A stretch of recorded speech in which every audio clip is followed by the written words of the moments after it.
Hola, hola amigos de Dónde Vivir en Miami Real Estate. Nuevo podcast. Hoy vamos a estar hablando de tasas de interés. ¿Qué está sucediendo con las tasas de interés? ¿Cómo esto está afectando el mercado de la vivienda? Los bienes raíces. ¿Está cambiando el mercado? Estamos viendo récords históricos en muchas de las cifras que hay hoy. Esto es muy importante porque lo vamos a analizar ahora en podcast distintos, podcast diario, para que tú veas un podcast de tasas de interés, un podcast de producto, un podcast de precios e inventarios de la ciudad de Miami y Florida en general, porque queremos segmentarlo para que tú tengas la información real, efectiva y sobre todo transparente. Sabes que aquí nosotros estamos para decirte lo bueno, lo no tan bueno e incluso lo malo. No solo queremos vender, no solo queremos decirte esas informaciones que son floridas o que son bonitas o asustarte y decirte que todo se está acabando y que es momento de vender todo e irte. No, es el momento de que entiendas la información, de que aprecies el valor de la información para que puedas tomar decisiones inteligentes, ya sea de comprar tu primera vivienda, comprar una vivienda de inversión e invertir en lo que tiene que ver con bienes raíces en los Estados Unidos. Gracias a todos los que nos ven, como siempre, mi persona, Gabriel Peroso, estoy acompañado con mi amiga y socia, Jenny Semolina. Venimos a traerle toda esa información. Jenny, entremos en materia. Tasas de interés. Una semana bastante cargada de información financiera, de información macroeconómica, porque salieron los indicadores de inflación, CPI y PPI, lo que tiene que ver con la inflación mayorista, lo que es la inflación de los productores a las tiendas, cómo estuvieron esos índices de precio y los índices de precio de los consumidores, ya de la tienda al consumidor final. Ambos índices estuvieron, vamos a hablar de las tasas de interés aquí primero para que vean, 7.66, se mantuvieron más o menos estables, no llegaron a los 8 como venían subiendo. Aquí podemos ver cómo venía esa escalada hacia arriba en las últimas semanas y estamos viendo que aunque estuvieron un pico de 7.71 como el más alto, terminaron 7.66. No es ni buenas ni malas noticias para el mercado esto. La accesibilidad sigue súper complicada con estas tasas de interés. Las tasas, aunque las vemos aquí, esto es 20% de inicial y crédito o score de crédito excelente. O sea que para una persona normal estamos hablando de más de 8%. Claro, sin embargo, aquí en el gráfico que tú estás mostrando, yo siempre me fijo en el trend y realmente me parece pues bueno que el hecho que estén en positivo. Sí, está en positivo, terminó bajando después de los índices de inflación. Vamos a ver algunos datos macroeconómicos aquí. Última hora, la inflación del IPC de septiembre llega a 3.7, por encima de las expectativas 3.6. Este es el acumulado anual. La inflación subyacente del IPC se sitúa en 4.1, o sea, la inflación nuclear en línea con las expectativas de 4.1. Tenemos una inflación de PCI y PPI aumentando con una inflación de IPC por encima de las expectativas. O sea, las de productores aumentaron, pero las expectativas aumentaron, pero apenas un 0.1%. ¿Qué puede hacer la Reserva para recortar los tipos de interés a corto plazo? Pareciera que no va a pasar. Tenemos la próxima reunión de noviembre. En esa reunión de noviembre, difícilmente vamos a ver que la Reserva esté subiendo. También bajando es imposible, pero subiendo es bastante improbable que suceda. Yo no sé si les traigo aquí el gráfico.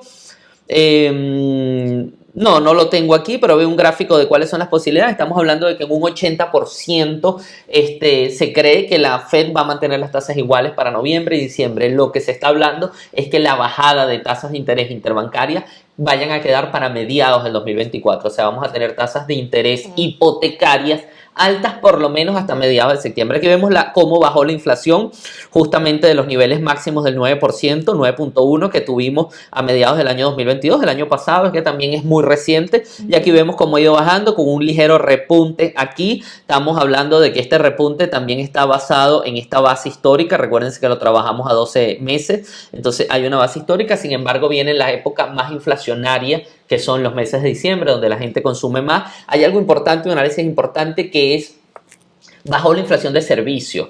¿Qué quiere decir? La gente estaba gastando más en servicios que en productos. La gente estaba gastando más en experiencia, en conciertos, en restaurantes, en alojamientos, y eso bajó un poco en el último índice. Entonces estamos viendo que el consumidor se está educando hacia una posible recesión o está siendo más consciente en el gasto de su dinero. Eso va a ayudar bastante y esto lo está viendo la Fed. La Fed también hizo un análisis, uno de los miembros de la Fed hizo un análisis, es decir, al ver que baja servicio, creemos que las personas están entendiendo que deben gastar menos y eso puede ayudarnos a que exista menos consumo, que es lo que ellos quieren. Al haber menos consumo y bajen los precios. Es que también creo que el hecho del efecto pandemia, al pasar el tiempo, vuelve a la normalidad.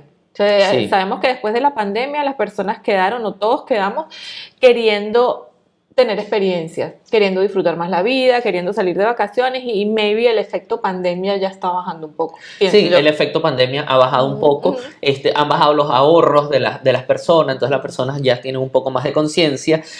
Adicionalmente, ahora en pantalla es un desglose de lo que fue el IPC de 3.7 y hay rubros como, es un poco para que entiendan que no es que están bajando los precios, sino es una desaceleración de la inflación, lo que es una desflación. O sea, los precios no están retrocediendo, pero por lo menos la inflación en seguros de automóviles año a año 18.9, reparación 10.2, transporte 9.1, alquileres 7.4. O sea, estamos viendo que la inflación en alquileres anualizada es más alta que la inflación general. Inflación de propietarios de vivienda 7.1, esto incluye pago de mortgage, pagos de seguros, pagos de reparaciones de las viviendas, alimentos fuera del hogar 6%, que son básicamente restaurantes, y inflación en carnes llave de corral 4.8. Entonces estamos viendo que estos son los índices más altos que estamos viendo. Sin embargo, los que nos interesan a nosotros, los que tienen que ver con alquileres y propietarios de vivienda, siguen bastante altos. Esto es una de las cosas que hace que la asequibilidad esté complicada, bastante complicada.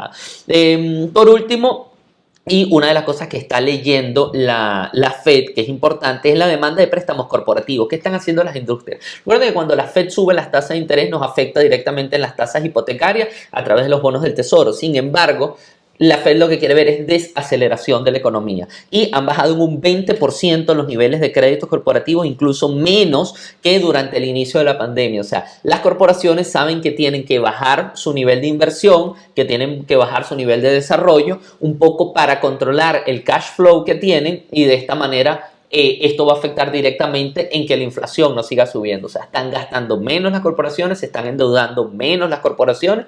Eso es positivo para la Fed y en general para que bajen las tasas de interés en el 2024. Interesante. Correcto.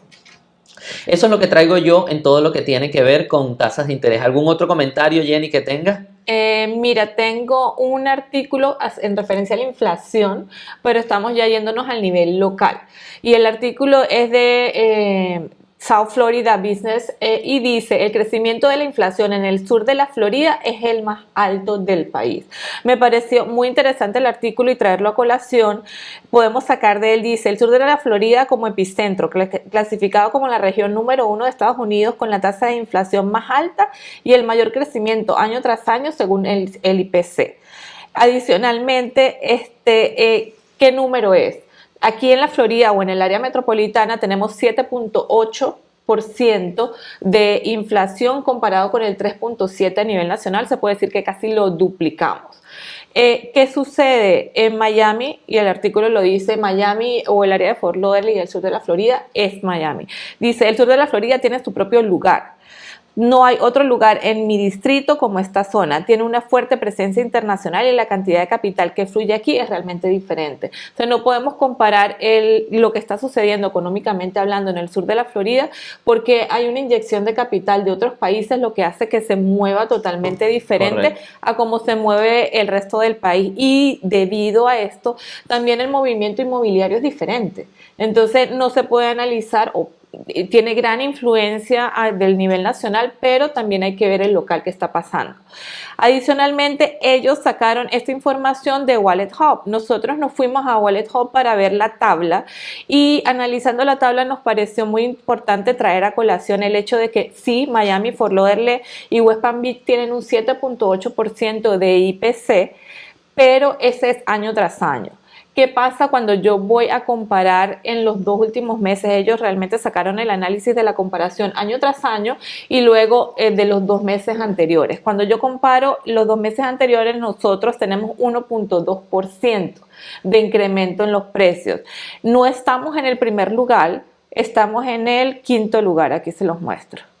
Nosotros estamos, aquí, estamos en el quinto lugar. Correcto. Lo cual quiere decir que de una manera u otra estamos mejorando. La inflación no está subiendo. Hay otros estados u otras regiones donde está subiendo de una manera superior en lo que es en los últimos 2 meses. Sí, efectivamente, sabemos que para nosotros el tema inflacionario ha sido muy fuerte porque hemos tenido muchas personas de poder adquisitivo mudándose al sur de la Florida, tenemos muchas viviendas de lujo en el sur del sur de la Florida y esto impacta necesariamente en los precios, sobre todo en los precios de servicios. Recuerden que en el sur de la Florida básicamente la economía está basada en servicios, está basada en turismo, restaurantes, experiencias, más que en producción de productos, y esto ha afectado directamente. Sin embargo, la inflación se está controlando, como ven, en los últimos meses, y hay un efecto interesante en todo esto, es que la economía ha ido creciendo. O sea, esto también hace que al circular más dinero no solo ha sido una presión en la inflación, sino también una presión a lo que tiene que ver con el crecimiento de vivienda, con el crecimiento de negocios, con la cantidad de empleos generados. Sabemos que tenemos la menor tasa de desempleo de los Estados Unidos, entonces vamos a decir, así como llegan cosas no tan positivas como esta, también hay cosas cosas muy positivas como la cantidad de dinero que se está generando en nuestra economía. Claro, pero adicionalmente que la inflación es el doble de lo que es a nivel nacional, sabemos que meses anteriores era superior. Sí, sí. Era superior, entonces realmente no es buena la noticia, pero estamos mejorando. Es correcto, se está mejorando y las tasas de interés hipotecario, que es la que a nosotros nos importa directamente como expertos en todo esto, es que efectivamente esas tasas de interés no son superiores al resto de la nación, son tasas nacionales. Entonces la inflación afecta, pero esa inflación afectando no necesariamente afecta al sector inmobiliario en lo que tiene que ver en tasas hipotecarias. Nuestras tasas hipotecarias se manejan igual que el resto del país. Bueno, hasta aquí este podcast de lo que tiene que ver con tasas de interés y todo el análisis macroeconómico y de cómo está afectando esto al sur de la Florida. Muchísimas gracias por ver este podcast y nos estamos viendo en el podcast de la semana que viene. Ya sabes, dónde vivir en Miami e invierte en Miami Real Estate, porque tú puedes. Que tengas un hermoso día.